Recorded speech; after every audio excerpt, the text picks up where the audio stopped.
Over the years, our kids have had a lot of illnesses. 6 kids means a lot of childhood sniffles and coughs. And when our kids weren't feeling well, it affected our entire home. Luckily, some clever guys in Brisbane have come up with the perfect solution: Rehydrate. Rehydrate are delicious drinks that rehydrate up to 3 times faster than water alone, packed with essential electrolytes. Rehydrate is one of the few rehydration products that is safe for all ages. Stock up at Coles and be prepared whenever illness strikes. It's the Happy Families Podcast, the podcast for the time-poor parent who just wants answers now. I'm Dr. Justin Coulson, and I'm joined by Luke and Susie, husband-wife radio team, 3 young boys. Today, well, it's all about how we're going. In Australia, we seem to have dodged, at least at this stage, the worst of COVID-19, at least from an illness perspective. But the impact that it's having on people's lives from an economic and social perspective is big. I had a conversation with a friend recently whose business has completely evaporated. In fact, I've had several conversations with people whose livelihoods have utterly disappeared. Sadly, tragically, I've also had conversations with people who have lost loved ones to suicide because, at least in part, of the challenges caused by social isolation or financial distress, extraordinary financial distress as businesses are closing and people are literally losing everything. And so we decided that we needed to talk about some of the challenges that come into this conversation. We won't get too heavy, I promised. In fact, to kick it off, Susie reflected on a funny exchange that the 3 of us had when we opened our Zoom connection and chatted prior to recording. You asked us how we're going and you let us just tell you everything that's going on. But did you notice we didn't ask you back, Justin? I did notice that, but that's okay. That's what I do. I listen to people as they tell me how hard their lives are. I'm okay with that. I actually, at the moment he asked and we started answering, I thought to myself, oh, we need to ask him back. I wonder how he's going. But I went, no, but he's a professional psychologist. So I'm just going to take this as free therapy. Do people take that for granted, that you are presumably fine because you have strategies to manage at this time, Justin? I've never really thought about it much. I just figured the whole world was selfish except me. You're probably right. I'm just kidding. No. The challenge of the time is that COVID-19, the isolation, everything that's going on is a common human experience. Everybody is facing the same thing. And I saw someone talk about the fact that we are not in the same boat. We're in the same storm. But given that we are in the same storm, it's not like we can complain because everybody else's complaint is the same. What do we do, Justin? Yeah, everybody's kind of under threat, I guess. And I use the word threat in a really general way. We're under threat from the point of view that we're worried and stressed about the same sorts of things. Maybe not everybody's losing a job, although a heck of a lot of people are.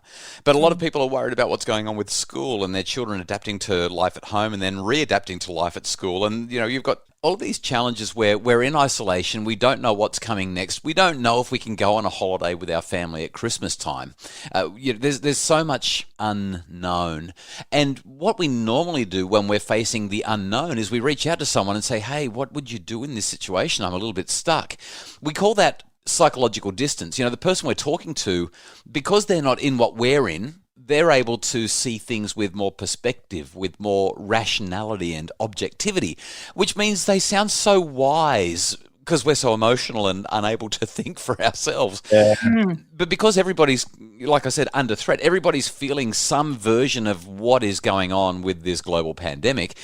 No matter who you talk to, there's that sense of unease, that sense of discomfort, that sense of lack of certainty.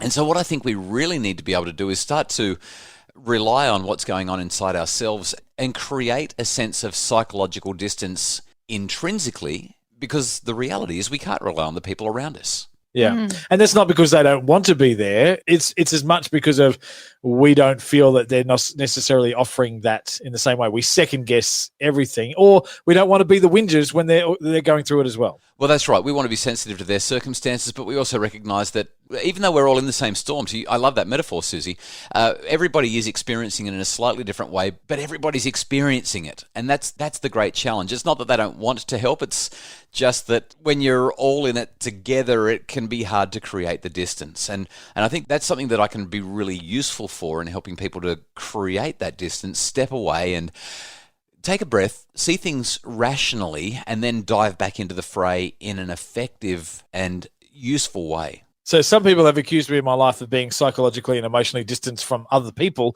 but how do I do it from myself, Justin? How the heck do we pull that off? Well, I want to use a parenting strategy first, and then we'll apply it to us as grown-ups. Okay. So there was a really clever bit of research done a handful of years ago over in the United States where some researchers sat down with kids and asked them about their favorite superhero. Then they induced a degree of uncertainty, you might even say some worry or stress. They gave the kids these challenging vignettes and scenarios to kind of work through. They gave half of them the question, well, what would you do in this situation? They asked the other kids, what would your favorite superhero do? So let's just say the superhero was Batman. They said, what would Batman do in this situation? And the circumstances might have been having a hard time at home with a parent or a sibling, or struggling at school with an exam, or just everyday run-of-the-mill kinds of things. And what happened was that the children who thought about what Batman would do, they created a degree of psychological distance that helped them to come up with more creative and more useful solutions to the challenging situations they were in than the children who were just imagining what they would do in that situation themselves. In other words, imagining what Batman would do helps us to see things from a different perspective and usually come up with a more useful way forward. It doesn't just work with kids, though. It works with us as grown-ups. So, Luke, I'm not going to ask you, what would Batman do? But I might say to you, think about somebody that's really level and balanced that you look to as an example. What would they do in this situation? Oh. And can you channel that person? Yeah. Balanced. I was just trying to look for Sue's, but then no, maybe that's not.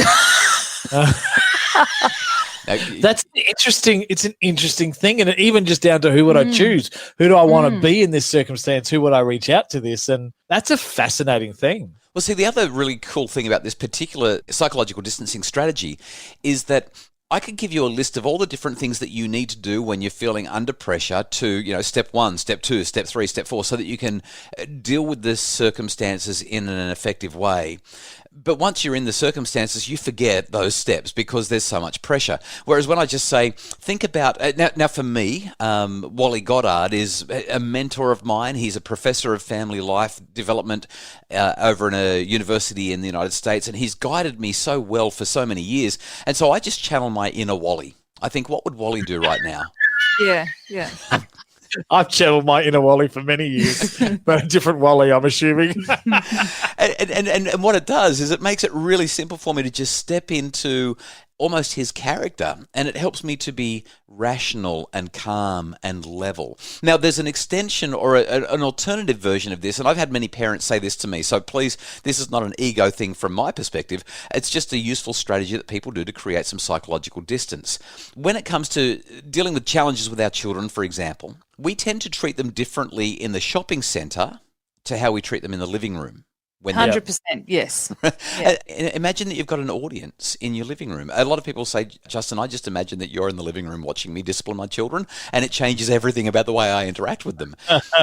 Once again, we're creating some psychological distance. But it's like we take more responsibility for thinking through our actions more when we do that. When we're conscious of people watching us, we do take a little bit more time, take a breath and kind of think what actually is going to look good here, as opposed to just kind of going for the easiest thing to do at the time, which isn't necessarily best for us. For example, dealing with overwhelming stress, it's probably not best to just sit down in front of Netflix because it's not going to instill any value or worth into you.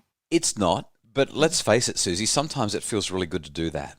And and I know that sometimes that is just what we need as a pressure valve release. Yeah. But both of us also know that if we use that as our consistent go-to strategy today and tomorrow and the day after, we're going to end up ruining ourselves and our families. We've got to come up with better strategies. I mean, I actually got the initial idea before I went into the research on this from listening to a podcast about a military commander who talked about in the heat of a battle, literally in the heat of the battle, the person who's the commanding officer needs to try to get to higher ground or try to move at least a couple of meters back from the battle to see things from a different perspective and be able to think about the best strategy to employ moving forward. In other words, they get out of the moment somehow, literally physically moving themselves backwards. And we can't always do that when we're dealing with the challenges that COVID-19 is presenting for us emotionally and psychologically. We can't do that in a physical way, but we can do it by imagining what Batman would do, or channeling our inner Wally, or imagining that there's a parenting expert in our lounge room watching us as we deal with a challenging child. Who'd have thought that WWJD had some psychological distancing benefits? The old, what would Jesus do? Wristband, Maybe Crete was all about psychological distancing, Justin. And I love that because, and I've had a number of people who have got strong faith backgrounds use that analogy as well. And I think it's a really, really useful one. If you've got a faith background, regardless of where you're coming from or how you're doing it, if we can channel our inner faith foundation, if we can channel that inner person that we look to as an example, we're simply going to be better people because of it. And we don't have to memorize the steps. We just have to step into that persona, and it changes the way we relate to other people. Well, what would JC do?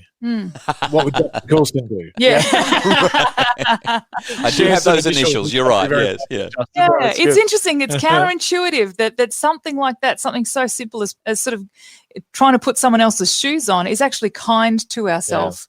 In a beautiful way. Thank you, Justin. We appreciate the advice.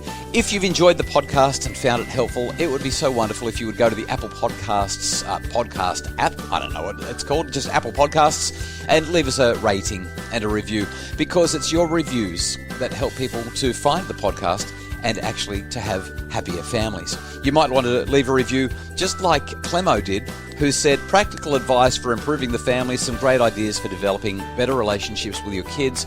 Or Andrea, who said, I loved the podcast from the beginning, but since it's become the podcast for the time poor parent who just wants answers now, it's made it even easier for me to listen to it on the go. So much great advice and information shared along with the stories and examples that make it easier to put the learning into practice. Love it. All 5-star reviews. Really appreciate those coming through. Thank you so much to Andrea, Lorna and Clemo for those reviews.